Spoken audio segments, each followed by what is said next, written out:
Ça vaut le détour. Ça vaut le détour. C'est la semaine de la gastronomie. Vous pensiez bien qu'à cette heure-ci, comme tous les jours, nous allions sélectionner les adresses les plus savoureuses pour vous offrir vos repas et surtout découvrir la cuisine d'un chef. Et ce soir, quel chef? Eric Westermann, bonsoir.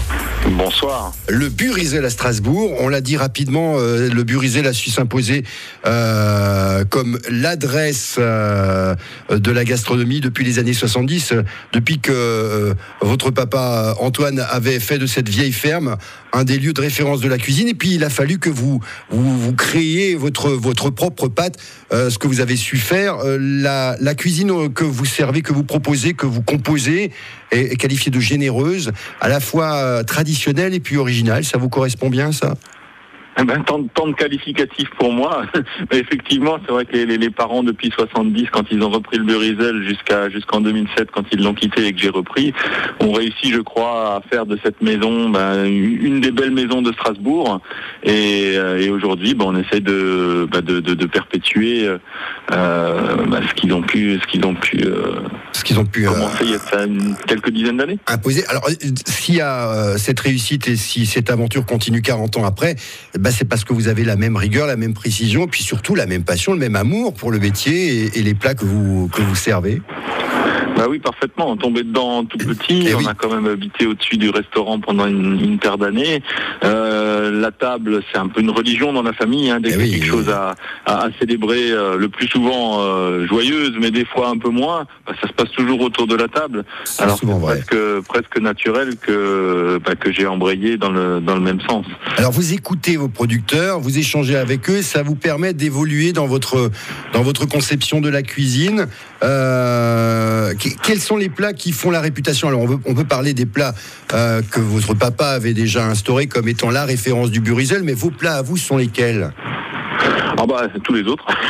Oui. Non, c'est vrai que les plats emblématiques du Burizel, il y a les grenouilles, la poulette en bake-off, la brioche à la bière. À côté de ça, il y a des plats qui restent maintenant depuis quelques temps à la carte, qu'on a du mal à enlever, notamment une effilochée d'araignée et quinoa.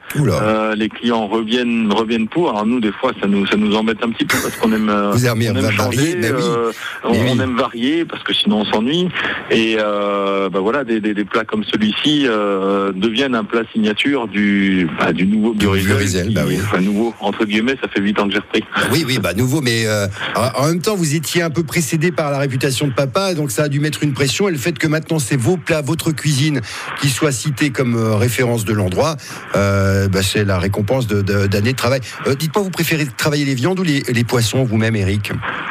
Moi, j'ai pas de préférence. C'est vrai. Par contre, ce qui est super important et même capital, c'est d'avoir des très beaux produits, qui soient nobles, luxe ou pas, que ce soit du turbo sauvage, du homard breton sauvage, ou du merlan, ou une tête de veau, ou du riz de veau. Vous voyez, on peut mélanger des produits qui ont une consonance un peu luxe et d'autres, peu importe pour moi. Tant qu'ils sont c'est le produit qui est au cœur de tout, finalement. C'est le produit qui détermine. C'est ça le nerf de la guerre. Mais oui. Bon, pour les personnes qui veulent rêver un peu avec les producteurs d'ici, il vient toujours de la Poutroie, votre cochon que vous servez avec du chou frisé.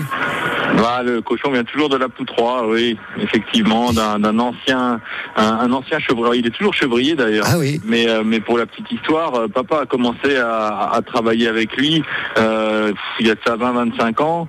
Et il a, à un moment donné, il a dit à ce chevrier, mais qu'est-ce que tu fais de ton petit lait?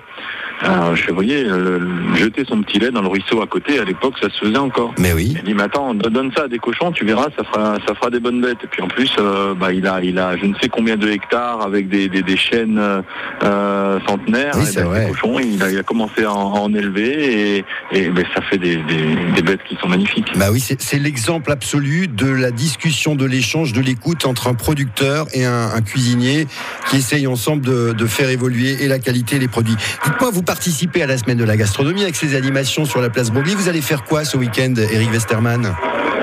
Le thème, c'est la tartine. Oui. Et avec Étoile d'Alsace, donc qui participe à la semaine de la gastronomie sur la place Kléber, j'ai décidé de faire une tartine clin d'œil Bureisel, oui. Une tartine de cuisse de grenouille. Ah bah tiens.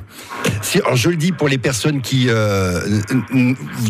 regrettent de ne pas pouvoir manger de cuisse de grenouille sans dépioter tout, allez voir un petit peu comment Antoine, papa de Eric, a mis la cuisse de grenouille sur un piédestal depuis quelques dizaines d'années, et allez la déguster sur des tartines. Ça doit être intéressant, ça, sur des tartines comme ça. Oui, mais là il y a encore moins de boulot, hein, oui. Alors que dans l'assiette on y laisse un petit os qui permet de la saisir et de la mettre en bouche. Là sur les tartines, il n'aura pas. On peut y aller à pleines dents. Il n'y a plus qu'à savourer. On peut y aller à pleines dents. Merci beaucoup Eric Westermann. Et qu'est-ce qu'on offre ce soir à nos amis pour les régaler quand ils viendront vous voir? Un repas pour deux au Bureisel. Très bien, un déjeuner pour deux au Bureisel. Dites-moi, on a parlé de ce chevrier qui ne fait pas que de la chèvre et du lait. Il a fait autre chose. Quel produit vient de ce chevrier qui est à la Poutroie et qu'on salue et que vous pouvez déguster après être fait dorloter par la brigade d'Éric Westermann au Bureisel? Vous avez la réponse, 0380. Oui, ils ont la réponse. Je vois la jauge. Ça, ouais, on a une jauge. J'ai des écrans partout. Et quand ça commence à dégouliner, vous savez, comme dans le film Matrix, quand l'écran il commence à s'effondrer sur lui-même, on a la même chose, mais c'est avec des chiffres d'appel. Éric Westermann, merci de votre générosité et puis portez-vous fort au Bureisel. Portez-vous bien. Merci. À bientôt. Au revoir. Au revoir.